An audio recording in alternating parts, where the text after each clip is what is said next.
నమస్తే. విజయసాయిరెడ్డి రాజకీయ నిష్క్రమణ వైఎస్ఆర్ కాంగ్రెస్ పార్టీలో ఒక తీవ్రమైనటువంటి పరిణామం. వైఎస్ఆర్ కాంగ్రెస్ పార్టీ శ్రేణులకు ఒక పిడుగు లాంటి వార్త.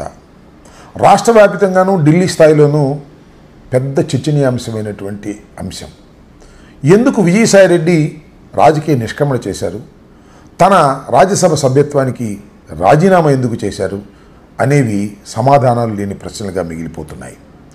అసలు విజయసాయిరెడ్డి గారు నిజంగానే రాజకీయాల పట్ల విరక్తి కలిగి నిజాలే చెప్పాల్సి వస్తుంది, అబద్ధాలు చెప్పలేకపోతున్నాను అనే ఉద్దేశంతో తాను రాజకీయ నిష్క్రమణ చేసి వ్యవసాయం చేసుకోవాలనుకుంటున్నాడా, లేక అంతర్గత విభేదాల వల్ల ఆయన రాజకీయ నిష్క్రమణ చేస్తున్నారా, లేక కూటమి కుట్రలో భాగంగా ఆయన రాజీనామా చేసి రాజకీయ నిష్క్రమణ చేస్తున్నారా? ఈ మూడు ప్రశ్నలకి సమాధానాలు దొరకటం లేదు. విజయసాయిరెడ్డి గారు రాజీనామా చేసిన తర్వాత ఆయన ప్రెస్ మీట్ని ఒకసారి పరిశీలించినట్లయితే మనకు ఆయనలో ఎక్కడా తప్పిదం లేదు అన్నట్టుగా కనిపిస్తుంది. అవన్నీ నిజాలేనా? అవన్నీ నిజాలు కాక అబద్ధాలు చెప్పేటటువంటి ప్రయత్నం ఏమైనా విజయసాయిరెడ్డి గారు చేశారా అనేది ఇక్కడ ప్రధానమైనటువంటి అంశం. ఏది ఏమైనా ఈ ప్రశ్నలన్నిటికీ కూడా చాలా తక్కువ కాలంలోనే సమాధానాలు దొరుకుతాయని నేను వ్యక్తిగతంగా భావిస్తున్నాను. అసలు విజయసాయిరెడ్డి గారు ఎవరు, ఎందుకు ఆయనకి ఎందుకు అంత ప్రాధాన్యత, ఇది మనం ఒక్క నిమిషం దాని గురించి తెలుసుకోవాలి. విజయసాయిరెడ్డి గారు ఒక చార్టర్డ్ అకౌంటెంట్. రాజశేఖర రెడ్డి గారి తండ్రి గారు అయినటువంటి రాజారెడ్డి గారు వెరైటీస్ గనుల వ్యాపారం చేసే రోజుల్లో చార్టర్డ్ అకౌంటెంట్గా పరిచయమై అప్పటి నుంచి ఇప్పటి వరకు విజయసాయిరెడ్డి గారు రాజశేఖర రెడ్డి గారి కుటుంబంతో మిళితమై ఉన్నారు. ముఖ్యంగా వ్యాపార సంబంధాలు. రాజశేఖర రెడ్డి గారి టైంలో కూడా ఆయన చార్టర్డ్ అకౌంటెంట్గా ఉన్నారు.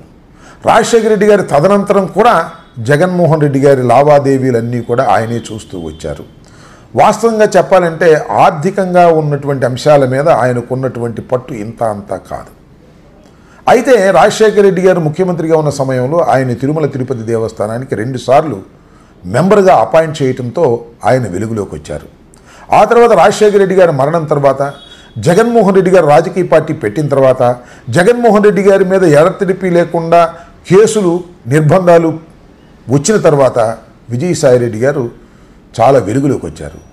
ఒక మాటలో చెప్పాలంటే A2గా ఆయన కేసుల్లో ఉండటమే కాదు, రాజకీయ పార్టీలో కూడా నెంబర్ 2గా ఉన్నాడనేటువంటి భావన కలిగేది. కొంతకాలం అసలు అన్ని విషయాలు విజయసాయిరెడ్డి గారు చుట్టూనే తిరుగుతూ ఉండేవి.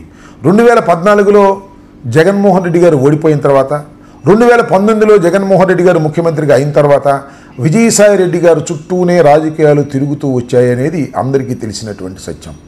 చాలా గొప్ప పాత్ర ఆయన పోషించాడు, పార్టీ అధికారంలో ఉన్నప్పుడు లేనప్పుడు కూడా అనేది కేడర్ యొక్క అభిప్రాయం. ఆయనకి నా అభిప్రాయం ఏమిటంటే గొప్ప పాత్ర పోషించేటటువంటి అవకాశాన్ని జగన్మోహన్ రెడ్డి గారు ఆయనకి కల్పించాడనేది నా ఉద్దేశం. ఏది ఏమైనా విజయసాయిరెడ్డి గారు పార్టీ నుంచి బయటికి వెళ్ళటం, రాజకీయాల నుంచి నిష్క్రమించటం అనేది వైఎస్ఆర్ కాంగ్రెస్ పార్టీని తీవ్రమైనటువంటి నష్టానికి గురి చేస్తుందనే ప్రచారం మెండుగా సాగుతుంది. గురి చేయటమే కాదు, అయిపోయింది ఇక వైఎస్ఆర్ కాంగ్రెస్ పార్టీ పని. జగన్మోహన్ రెడ్డి గారికి అత్యంత సన్నిహితుడైనటువంటి విజయసాయిరెడ్డి వెళ్ళిపోయిన తర్వాత ఇంకా జగన్మోహన్ రెడ్డి వెంట ఎవరుంటారు, జగన్మోహన్ రెడ్డి గారి పార్టీ ఇంతటితో అయిపోతుందనేటువంటి ప్రచారాన్ని కూడా చాలా విరివిగా రాజకీయ పక్షాలు, వ్యతిరేక రాజకీయ పక్షాలు చేస్తూ ఉన్న విషయాన్ని కూడా మనం చూస్తున్నాం. ఒక విధంగా చెప్పాలంటే రాజకీయ ప్రత్యర్థులకు విజయసాయిరెడ్డి ఒక ఆయుధాన్ని ఇచ్చాడు.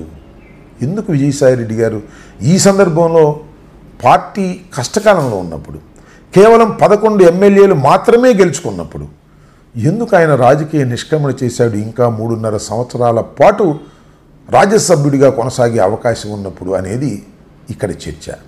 చాలామంది వెళ్ళిపోయారు. అంతకుముందు కూడా 3 పార్లమెంటు సభ్యులు వెళ్ళిపోయారు. ముఖ్యంగా మరి మోపిదేవి రమణారావు గారు, ఆర్ కృష్ణయ్య గారు, బీరా మస్తాన్ రావు గారు, ఈ 3 పార్లమెంటు సభ్యులే. ఈ 3 కూడా పార్టీని వదిలిపెట్టి వెళ్ళినప్పుడు కూడా ఇంత నిరుత్సాహం కానీ ఇంత చర్చ కానీ జరగలేదు. కానీ విజయసాయిరెడ్డి వెళ్ళిపోవడంతో పెద్ద చర్చ జరుగుతూ ఉన్నది. ఈ చర్చకు వైఎస్ఆర్ కాంగ్రెస్ పార్టీ కార్యకర్తలు కూడా గురవుతున్నారు. విజయసాయిరెడ్డి వెళ్ళిపోయాడే, ఇక పార్టీ ఉంటుందా, బ్రతుకుతుందా, పార్టీ కొనసాగుతుందా అనేటువంటి అంశాలు చాలా బజార్లో చర్చించుకుంటున్నారు. అందువల్ల ఇక్కడ నేను ఒక విషయాన్ని చెప్పదలుచుకున్నాను. అధికారం లేనప్పుడు, చంద్రబాబు నాయుడు గారి అధికారం లేనప్పుడు సుజనా చౌదరి, సీఎం రమేష్ చాలా సన్నిహితంగా ఉండేవాళ్ళు చంద్రబాబు నాయుడు గారితో, వదిలిపెట్టి వెళ్ళిపోయారు. అంతేకాదు 2014లో అధికారం వస్తుందనుకుని జగన్మోహన్ రెడ్డి గారు పోటీ చేస్తే అధికారం రాకపోతే ఎంతమంది వెళ్ళిపోయారు గుర్తుందా? చాలామంది వెళ్ళిపోయారు. 23 శాసనసభ్యులు వెళ్ళిపోయారు, అవతల మంత్రులుగా కూడా చేశారు.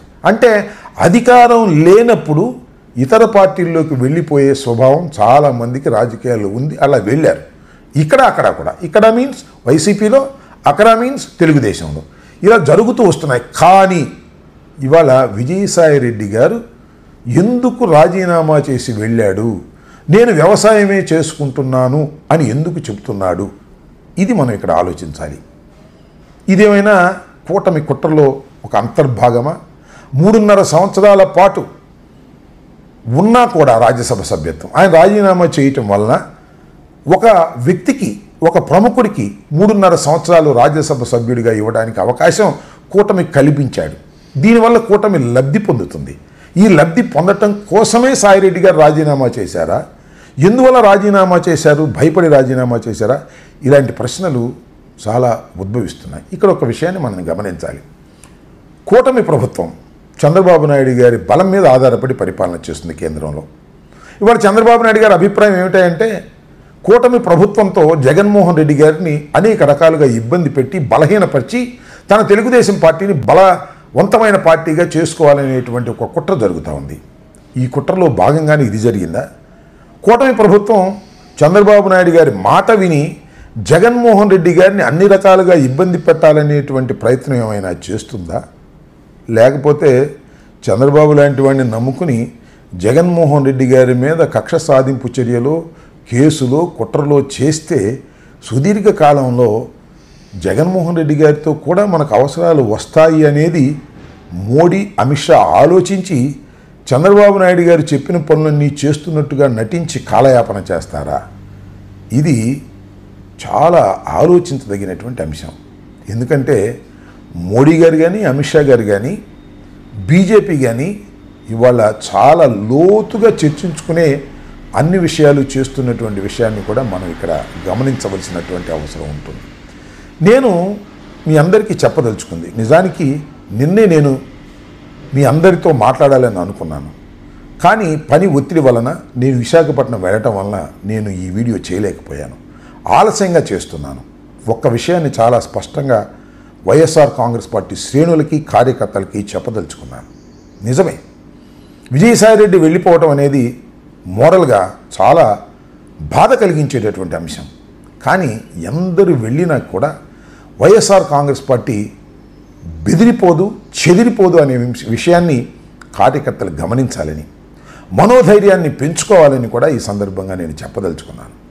విజయసాయిరెడ్డి గారు అర్ధంతరంగా వైఎస్ఆర్ కాంగ్రెస్ పార్టీ నుంచి వెళ్ళిపోవటం వలన తాత్కాలికంగా నష్టం జరిగినట్టుగా కనిపించిన దీర్ఘకాలంలో ఆ నష్టాన్ని పూడ్చుకొని ముందుకు వెళ్ళగలుగుతామనేది ఒక విధంగా చెప్పాలంటే కొందరు ఇష్టం లేని వారు పార్టీలో కొనసాగటం కన్నా తప్పుకోవటం వలన పార్టీ మరింతగా బలోపేతం అవుతుందనేది కూడా నేను విశ్వసిస్తున్నాను. ఇంకా 4 సంవత్సరాల పాటు ఎన్నికలు ఉన్నాయి షెడ్యూల్ ప్రకారం జరిగితే. లేదు జమిలీ ఎన్నికలు వస్తే 2 సంవత్సరాల్లో జరగవచ్చు. బట్ జమిలీ ఎన్నికలు వస్తాయని నేను వ్యక్తిగతంగా నమ్మటం లేదు. 4 సంవత్సరాల సుదీర్ఘ ప్రయాణంలో ఈ రైలు ఎక్కేవాళ్ళు, దిగేవాళ్ళు చాలామంది ఉంటారు. ఈ 2.5 సంవత్సరాలు, మొదటి 2.5 సంవత్సరాలు రైలు దిగి వెళ్ళిపోయే వాళ్ళు ఉంటారు.